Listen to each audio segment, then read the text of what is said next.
बिस्मिल्लाहिर्रहमानिर्रहीम। हमने अपने पिछले लेक्चर में चैप्टर 3 का आगाज़ किया था और इसमें हमने मिस्टर चिप्स की रिटायरमेंट के बाद में होने वाली ज़िंदगी और वो किस तरीके से तुलबा के साथ अपना वक्त गुजारता होता था उसके बारे में पढ़ा।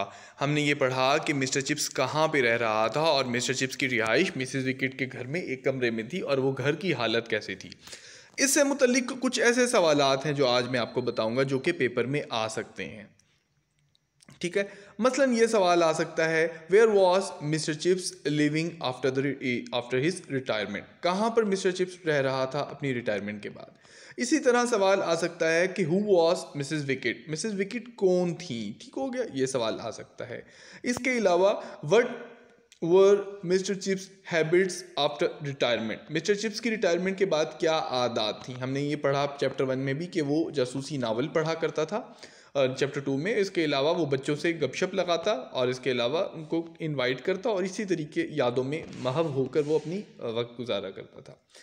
कभी कभार वो सैर के लिए भी चले जाता प्लेइंग फील्ड में आफ्टरनून, ताकि बच्चों की खेल कूद को देखे। तो इस तरह से अपनी वो ज़िंदगी गुजार रहा था।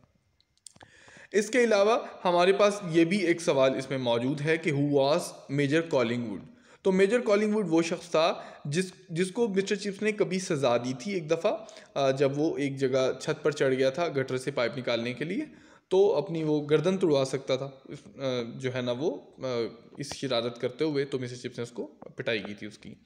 तो ये एक सवाल आ सकते हैं कि मेजर कॉलिंगवुड कौन था और मेजर कॉलिंगवुड फिर मारा गया था इजिप्ट में। ठीक है, इसके अलावा हमारे पास जो आगे हमारे पास जो चैप्टर में बाकी चीज़ें बची हैं जिसको आज हम पढ़ेंगे, उसमें से हम देखते हैं कि कौन से सवालात आते हैं। A pleasant life at Mrs Wickett house, बहुत ही खुशगवार पुरसकून किस्म की ज़िंदगी मिसेस विकेट के घर में मिस्टर चिप्स गुजार रहे थे। उसको कोई परेशानी नहीं थी, उसकी पेंशन अच्छी थी, मुनासिब थी। एडिकेट से मुराद है मुनासिब थी। And there was a little money saved up beside, उसके अलावा कुछ रकम उसने इसके अलावा बचा के भी रखी हुई थी। वो हर कुछ ले सकता था, जो कुछ वो चाहता।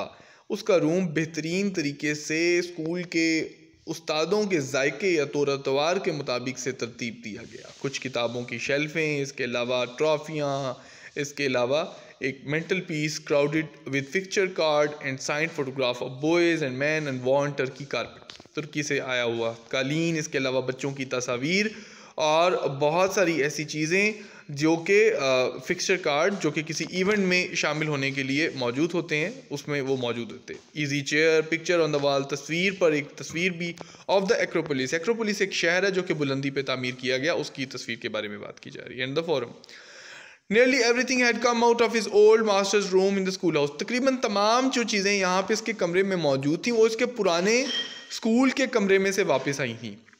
याद रहे कि मिसेस विकेट के यहाँ रहने से पहले मिस्टर चिप्स जो हैं वो ब्रुकफील्ड स्कूल के एक हॉस्टल में रह रहे थे। ठीक है, और वहाँ पर क़याम पज़ीर थे।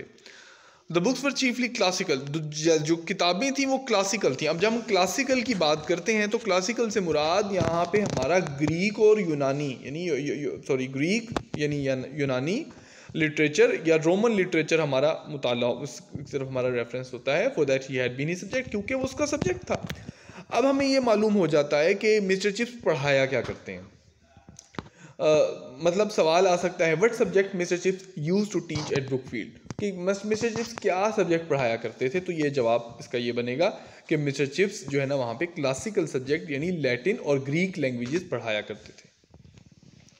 There was also a bottom shelf piled up with the cheap editions of detective novel, घटिया तरह के जो जासूसी नावल हैं उनके भी जो है ना वो एक किताब की जो शेल्फ है वो नीचे वाली भरी हुई थी।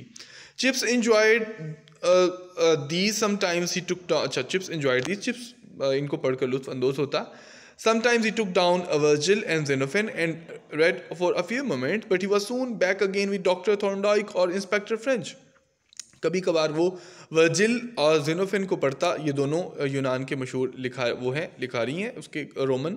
ठीक है, और इसके अलावा फिर कुछ देर बाद वो डॉक्टर थॉर्नडाइक जो कि एक मशहूर किरदार है जासूसी, और इंस्पेक्टर फ्रेंच की किताब को उठाकर मुताला करने लग गया था। He was not despite his long year of assiduous teaching a very profound classical scholar. Indeed, he thought of Latin and Greek far more as dead languages from which English gentlemen ought to know a few quotations than as a living tongues that had ever been spoken by living people.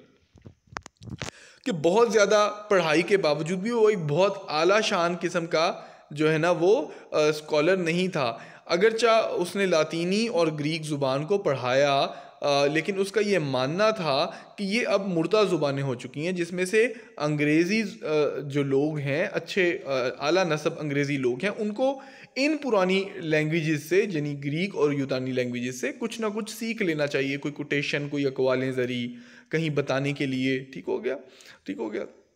He liked these short leading articles in the Times. The Times अखबार में छोटे छोटे जो column छपा करते थे उनको वो पसंद करता, जो कि that introduce a few tag, जो छोटी छोटी कहानियाँ या कुछ बातें बताया करते, दैट ही रिकॉग्नाइज, जिसको वो समझ लेता।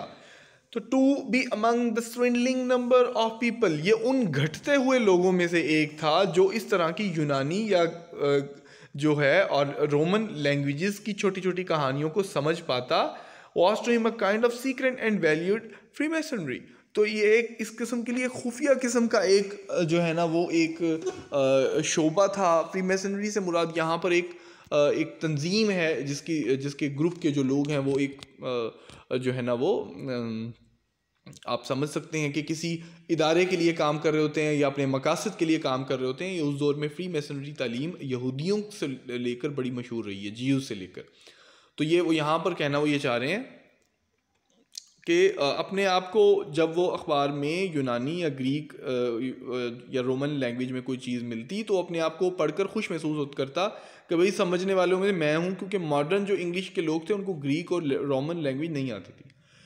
It represented, he felt, one of the chief benefits to be derived from a classical education। वो ये समझता था कि ये सबसे बड़ा फ़ायदा है जो है ना क्लासिकल अदब से जो इसने अब तक सीख पाया है। So there he lived at Mrs. Wicket when he was quite enjoyment of reading and talking and remembering, an old man, white-haired and only a little while, with corrections for the next edition of the Brookfieldian Directory, writing his occasional letters in thin, spidery but very legible script। कहता है कि यहाँ पर वो रहा Mrs Wickett के पास with his quiet enjoyments of reading and talking and remembering.